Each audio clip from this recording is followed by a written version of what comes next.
Drama serial बरम, जिसमें आपको दिखाया जाएगा कि सजल का बाप तैमूर पाशा सजल की वजह से बहुत ज़्यादा परेशान है। वो सजल से कहता है कि जो कुछ तुमने लोगों के साथ किया अब तुम्हें उसकी सज़ा मिल रही है। वो सजल पे बहुत ज़्यादा इल्ज़ाम लगाता है तो सजल अपने बाप से कहती है कि पापा आप मुझ पर ऐसे इल्ज़ाम नहीं लगा सकते, मैंने कुछ भी नहीं किया। सलार भी सजल से कहता है कि मैं तुम्हें मना करता था कि तुम लोगों की ज़िंदगियों में इंटरफेयर मत करो, लेकिन तुम मेरी बात नहीं मानती थी।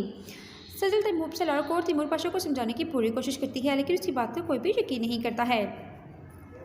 सजल की तबीयत अचानक ख़राब हो जाती है। सलार उसे फ़ौरन लेकर हॉस्पिटल जाता है तो वहाँ पे सजल की मौत हो जाती है।